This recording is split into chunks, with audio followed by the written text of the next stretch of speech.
Hello students, आज हम बात करेंगे ग्रेड 9 का चैप्टर 1 ज्योग्राफी का चैप्टर 1 है इंडिया साइज एंड लोकेशन के बारे में। और इसमें हम डील करेंगे ज्योग्राफिकल डायमेंशंस के बारे में, इंडिया का एरिया के बारे में डिस्कस करेंगे, latitudes, longitudes, size, prime meridian और इंडिया के नेबरिंग जो कंट्रीज़ हैं उसके बारे में डिस्कस करेंगे। और लास्ट में हम देखेंगे कुछ इंपॉर्टेंट क्वेश्चंस इस चैप्टर से रिलेटेड कि कौन कौन से क्वेश्चंस इस चैप्टर से कितने क्वेश्चंस आ सकते हैं। ठीक है, तो आइए स्टार्ट करते हैं। सबसे पहले हम बात करेंगे इंडिया के लोकेशन के बारे में, बात करेंगे कि लोकेशन ऑफ इंडिया में क्या क्या चीज़ें इंपॉर्टेंट हमें मिलती है। तो सबसे पहले हम अगर ध्यान से देखें तो जो इंडिया है वो कहाँ लाई करता है, तो ऑलमोस्ट ये नॉर्दर्न हेमिस्फीयर में लाई करता है। इंडिया का जो पार्ट है, ठीक है, नॉर्दर्न हेमिस्फीयर। जैसे कि आपके सामने देखिए ये ग्लोब है, ग्लोब अगर आप ध्यान से देख रहे हो तो ये अगर मान लीजिए कि आपका 0 डिग्री इक्वेटर होता है, तो इसके जो ऊपर है ये जो आपका पार्ट है ये नॉर्दर्न हेमिस्फीयर आता है, और ये जो पार्ट है इसके नीचे ये है सदर्न हेमिस्फीयर। ठीक है, तो इंडिया कहाँ लाइक करता है? इंडिया लाइक करता है नॉर्दर्न हेमिस्फीयर में। सेकेंड पॉइंट क्या कहता है कि जो लैंड एक्सटेंड बिटवीन है, ठीक है, जो इंडिया का जो लैंड एक्सटेंड कितना है, लैटिट्यूड्स और लॉन्गिट्यूड्स की हम अगर बात करें तो देखिए ध्यान से क्या कह रहा है, 8 degree 4 minute north and 37 degree 6 minute north की तरफ। तो ये हम दोनों देखते हैं, तो 8 डिग्री हमारा 4 मिनट नॉर्थ, ये सदर्न पार्ट हो गया इंडिया का। ये वाला जो पार्ट है यहाँ पर हम देख सकते हैं केरला और ये तमिलनाडु वाला जो पार्ट है। और अगर हम नॉर्दर्न पार्ट में देखें तो 37 डिग्री 6 मिनट नॉर्थ हमें जम्मू कश्मीर वाला एरिया मिलेगा। यानी कि जो हमारा एक्सटेंट है नॉर्थ टू साउथ लैटिट्यूड्स में, लैटिट्यूड्स क्या होते हैं इसके लिए आप ये भी देख सकते हो कि लैटिट्यूड वाला जो एरिया होता है, जैसे हमने ये जो इमेजिनरी लाइन होते हैं, जो ये जो इमेजिनरी लाइन होते हैं आप जिसको देख रहे हो, इसको हम बोलते हैं लैटिट्यूड्स। आपको सिंपल चीज़ों में याद रखनी है कि लैटिट्यूड्स जो लेटी हुई लाइन होती हैं, ठीक है, जो जिसको हम लैटिट्यूड्स कहते हैं, जो ये वर्टिकली जो खड़ी हुई लाइन है इसको हम क्या कहते हैं, लॉन्गिट्यूड्स कहते हैं। तो ये आप अभी यहाँ पे इजीली आप समझ सकते हो इस ग्लोब के मैप के थ्रू में। ठीक है, तो ये अब हम आते हैं लॉन्गिट्यूड्स। लॉन्गिट्यूडनल स्ट्रेन कहाँ का है, तो ये है हमारा अरुणाचल प्रदेश लॉन्गिट्यूडनल स्ट्रेन का, और यहाँ पर हम देख सकते हैं हमारा गुजरात वाला एरिया। तो ये दोनों कितना है, अगर हम अरुणाचल प्रदेश का लॉन्गिट्यूडनल स्ट्रेन देखें तो 97 डिग्री 25 मिनट ईस्ट, और अगर गुजरात का देखें तो 68 डिग्री 7 मिनट ईस्ट की तरफ। तो ये हैं इंडिया के टोटल लैटिट्यूडनल एक्सटेंट और लॉन्गिट्यूडनल एक्सटेंट के बारे में दिया हुआ है। और एक लास्ट में हमारा ये है कि tropic of cancer, tropic of cancer है जो 23 डिग्री 30 मिनट नॉर्थ है, जो है ये जो ऑलमोस्ट इंडिया को क्या कर रहा है, दोनों तरफ से आप देखें इक्वल क्या कर रहा है, ये डिवाइड कर रहा है। तो ये है लोकेशन ऑफ इंडिया के बारे में जो हमें पूरी इन्फॉर्मेशन इस बुक में दी हुई है चैप्टर 1 के बारे में। अब हम बात करेंगे इंडिया के साइज़ के बारे में कि टोटल इंडिया का जो साइज़ क्या है। अगर हम एरिया वाइज जाएँ तो 2.4% जो है ऑलमोस्ट इंडिया का टोटल जो एरिया है वो वर्ल्ड के अकॉर्डिंग है, 2.4% है वर्ल्ड के अकॉर्डिंग। सपोज डेट कि ये वाला पार्ट हम इसको कंसिडर कर सकते हैं कि ये टोटल 2.4% है वर्ल्ड का, जो इंडिया के कवर करता है। और अगर एरिया वाइज हम बात करें, यानी साइज वाइज हम बात करें तो इंडिया कितने नंबर पे आता है, तो इंडिया है जो है वो 7th largest country in the world है। तो सबसे फर्स्ट कौन सा है, तो फर्स्ट है Russia, second Canada, third China, fourth USA, fifth Brazil, six Australia and 7th is India. तो 7th नंबर पे जो है वो है हमारा इंडिया आता है, और फर्स्ट नंबर पे आता है हमारा रशिया। रशिया जो है सबसे ज़्यादा एरिया कवर किया हुआ है। ठीक है, अब समझते हैं कि इंडिया का ये सारी चीज़ तो हमें समझ में आ गई कि वर्ल्ड के अकॉर्डिंग 2.4% है और 7th लार्जेस्ट कंट्री है। लेकिन टोटल लैंडमार्क बाउंड्री कितनी है तो देख लेते हैं। तो ये देखिए, अगर टोटल लैंडमार्क बाउंड्री की बात करें, जो एरिया है ये टोटल लैंडमार्क जो है जो कनेक्टेड है ये अबाउट 15,200 किलोमीटर है। ठीक है, 15,200 किलोमीटर टोटल एरियाज़ हैं। लेकिन अगर सिर्फ और सिर्फ हम अगर इस एरिया की बात करें, यानी ये कौन सा एरियाज़ में आता है, ये एरिया हमारा कोस्ट लाइन। कोस्ट लाइन की अगर हम बात करें तो ये कितना है, ऑलमोस्ट हमारा ये है 7,517 अप्रॉक्स किलोमीटर। वैसे 16 देखिए यहाँ पे लिखा हुआ है 75,116.6 किलोमीटर, लेकिन इसे हम 7 ही मानेंगे कि ऑलमोस्ट 7517 किलोमीटर जो है वो हमारा including Andaman and Nicobar and Lakshadweep island भी साथ में देखेंगे, क्योंकि अंडमान निकोबार लक्षद्वीप जो है वो इंडिया का कहीं ना कहीं पार्ट है। तो ये जो है आपके दोनों वो इंडिया का पार्ट कंसिडर की जाती है। अगर हम नेक्स्ट बात करें प्राइम मेरिडियन के बारे में कि कहाँ से पास होती है, तो देखेंगे कि मिर्ज़ापुर, ठीक है, standard meridian of India 82 degree 30 minute east passing through Mirzapur in Uttar Pradesh. आप देख सकते हैं इस मैप में, यहाँ पर है आपका मिर्ज़ापुर जो यूपी में पड़ता है, उत्तर प्रदेश। ठीक है, और यहाँ से क्या होता है, इसको हम इंडिया का क्या मान चुके हैं, स्टैंडर्ड टाइम। स्टैंडर्ड टाइम या स्टैंडर्ड मेरिडियन टाइम जो है इंडिया का वो है 82 degree 30 minute east.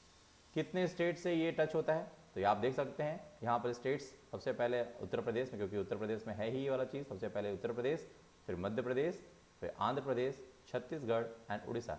Total 5 state से क्या हो रहा है, ये स्टैंडर्ड मेरिडियन टाइम टच होता है। ठीक है, स्टैंडर्ड मेरिडियन टाइम के बाद हम बात करेंगे हमारा कि किस तरह से हम स्टैंडर्ड मेरिडियन टाइम को कैलकुलेट कर सकते हैं, या फिर हम जो डिफरेंस होता है उसको कैसे कैलकुलेट करेंगे। अगर हम डिफरेंस में देखें, जैसे यहाँ पर हमने देखा था कि अरुणाचल प्रदेश है हमारा, और ये जो एरिया हमारा आता है, ये जो लास्ट एरिया है दैट इज़ अ गुजरात।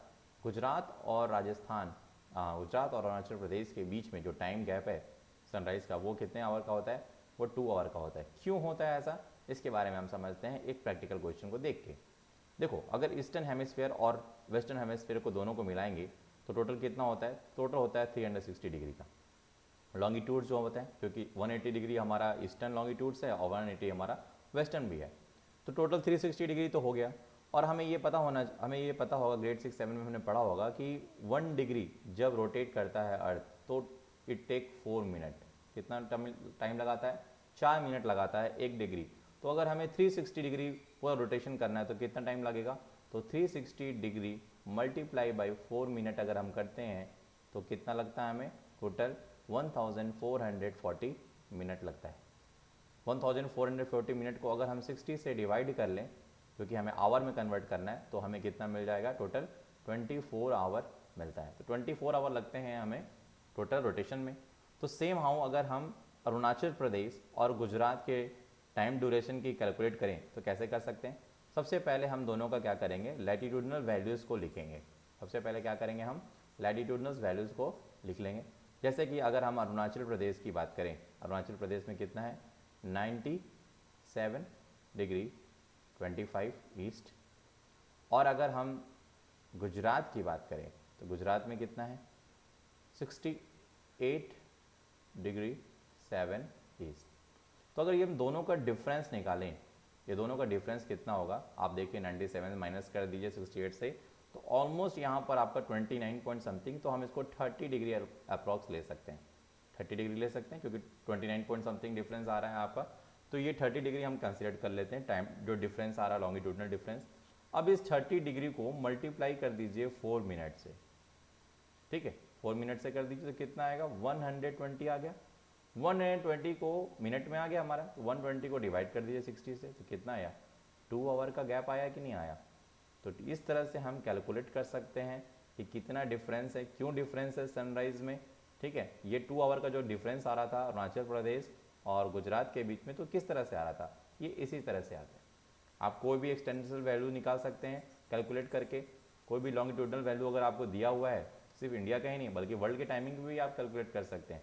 जैसे कि आप देखते होंगे कि इंडिया का जो टाइम जोन है उसमें क्या शो करता है, उसमें +5 आवर 30 मिनट, ठीक है, शो करता है, यानी वर्ल्ड टाइमिंग से हम +5 आवर हम 30 मिनट आगे हैं।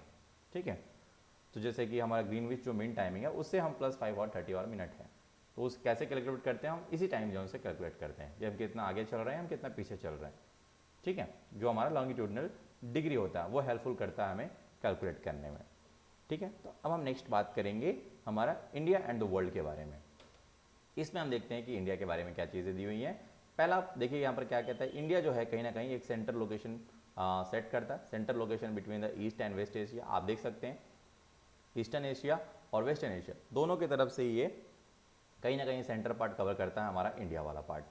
और ये बेसिकली देखा जाए तो कि ये साउथ वेस्ट जो एक्सटेंशन है एशिया कंटिनेंट में आता है इंडिया जो है। और इंडिया के पास सबसे बड़ा जो पॉजिटिव इम्पैक्ट क्या है कि यहाँ पर देख सकते हैं कि ये कहीं ना कहीं लैंड बाउंड्री के साथ साथ आपको ओशनिक एरिया भी कवर करता है। तो हाफ ऑफ द पोर्शन जो है वो कहीं ना कहीं ओशनिक पार्ट में कवर करता है और हाफ ऑफ द पोर्शन जो इंडिया का है वो लैंड एरिया कनेक्ट करता है। तो ये दोनों फ़ायदे इसको मिल जाते हैं, लैंड रूट का भी फ़ायदा मिल जाता है और ओशनिक रूट का भी फ़ायदा मिल जाता है दोनों तरफ से। जैसे ये कहीं ना कहीं ट्रेडिंग पॉइंट ऑफ व्यू से देखें तो लैंड एरिया से ट्रेड कर सकता है अपने लैंड मास से, और अगर सी रूट से देखें तो डिफरेंट जोन्स में ये जाकर ट्रेडिंग यहाँ से हो सकती है। इसीलिए यहाँ पर जो इंडियन ओशन है उसका काफ़ी ज़्यादा इंपॉर्टेंस माना गया है। ठीक है, ये तो हमने देख लिया कि कितना इंपॉर्टेंट है वर्ल्ड के रूट के हिसाब से। अगर हम नेक्स्ट बात करें कि इंडिया के नेबर्स जो लैंड मास कनेक्टेड है उसके बारे में देख लेते हैं एक पॉइंट्स। तो अभी जो रिसेंटली अगर डेटा हम बात करें तो इंडिया हैज़ 28 स्टेट्स हैं अभी और 8 यूनियन टेरिटरी हो चुके हैं। ठीक है, बट इंडिया जो शेयर करता है अपनी बाउंड्री, लैंड बाउंड्रीज कितने कंट्री के साथ करता है, तो याद रखेंगे आप लोग, टोटल सेवन कंट्री के साथ बाउंड्री शेयर करता है। ठीक है, श्रीलंका को हम यहाँ पर कंसिडर नहीं करते हैं। श्रीलंका को क्यों नहीं करते हैं, क्योंकि यहाँ पर श्रीलंका के साथ हम लैंड बाउंड्री कट नहीं करते, क्योंकि यहाँ पर बीच में ये जो लैंड एरिया वो कनेक्ट हो जाता है, क्योंकि यहाँ पर वाटर है। ठीक है, आपको याद है कि हमने पाल्क स्ट्रेट के बारे में पढ़ा होगा, या नहीं पढ़ा है तो इस चैप्टर में दिया हुआ है पाल्क स्ट्रेट की, जो इंडिया और पाकिस्तान को एक नैरो चैनल डिवाइड करता है, उसको हम बोलते हैं पाल्क स्ट्रेट है वो। ठीक है, अब इसे याद करने के लिए कौन कौन से नेबरिंग स्टेट्स हैं हमारे, तो देख सकते हैं आप लोग, पाकिस्तान और अफगानिस्तान आप देख सकते हैं, फिर चाइना, नेपाल, भूटान, यहाँ बांग्लादेश, और ये रहेगा आपका म्यांमार। तो इसको याद रखने के लिए इस तरह से याद कर सकते हैं कि बचपन में बीए का कोर्स किया है आपने, बचपन में बीए, तो इसे याद भी रहेगा। और आपको इस, या तो फिर आप डायरेक्शनल वाइज भी इसको याद कर सकते हो, कि जैसे कि पाकिस्तान और अफगानिस्तान आपके नॉर्थ वेस्ट में है, आप देख सकते हो, नेपाल, भूटान और चाइना आपको ज़्यादातर नॉर्दर्न रीजन में मिलेंगे, ये नॉर्दर्न पार्ट है, ये आपका नॉर्थ वेस्ट पार्ट है। और म्यांमार और बांग्लादेश और म्यांमार आपको कहाँ मिल जाएंगे, ये आपको ईस्टर्न रीजन में मिल जाएंगे। तो इस तरह से 7 आपको याद रखेंगे। एग्जामिनेशन में ये कई बार डायरेक्शनल वाइज भी पूछ लिया जाता है कि नेबरिंग स्टेट्स के नाम। ठीक है, तो ये पूरे चैप्टर में आपके ये सारी चीज़ें दी हुई हैं, और इस चैप्टर में कुछ इंपॉर्टेंट क्वेश्चंस भी हैं, तो उसको मैं भी डिस्कस कर लेता हूँ। क्या क्या इंपॉर्टेंट क्वेश्चन है, सबसे पहले ये जो फर्स्ट 4 जो क्वेश्चंस हैं आपके पास, फर्स्ट 4 जो क्वेश्चंस हैं, ये वेरी शॉर्ट आंसर क्वेश्चंस हैं, जैसे कि name the group of islands lying in the Arabian sea, ये फर्स्ट क्वेश्चन है आपका, इसको आप जरूर कर ले घर पे एक बार। Name the countries which are the larger than India, अभी हमने डिस्कस कर लिया था इसके बारे में। And which island group of the India lies to the south east, ये भी आप अभी कवर कर लिया। And which island countries are our southern neighbours, तो ये इजीली हो जाना चाहिए, आप लोगों से घर में कर सकते हैं। और जो 2 इंपॉर्टेंट जो लॉन्ग आंसर क्वेश्चन हम जिसको कहते हैं कि जो आपके एग्जामिनेशन में आते हैं लॉन्ग आंसर, वो क्या है कि the sun rise 2 hours earlier in Arunachal Pradesh as compare to Gujarat in the west, but the watches show the same time. देखिए वॉच तो सेम टाइम शो कर रहा है, बट कहीं ना कहीं जो सन जो राइज है उसका कहीं ना कहीं गैप है, कितने गैप है, 2 hour है, अभी मैंने आपको कैलकुलेट करके दिखाया। तो हाउ डज दिस हैपन, क्यों होता है ऐसा, इसका क्वेश्चन का आंसर आप जरूर ढूंढें।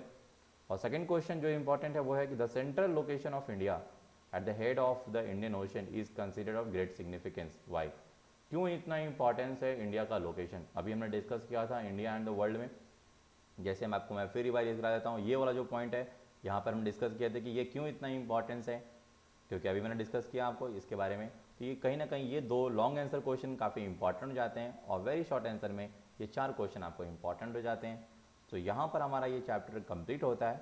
ठीक है, अगर कोई भी डाउट्स हैं तो आप हमारे कॉन्टैक्ट्स पे कर सकते हैं, हमें कॉल, इस पर हमें मैसेज कर सकते, या किसी भी चैप्टर्स में आपको डाउट है या आपको नोट्स चाहिए तो आप हमें मेल कर सकते हैं। ठीक है, थैंक यू।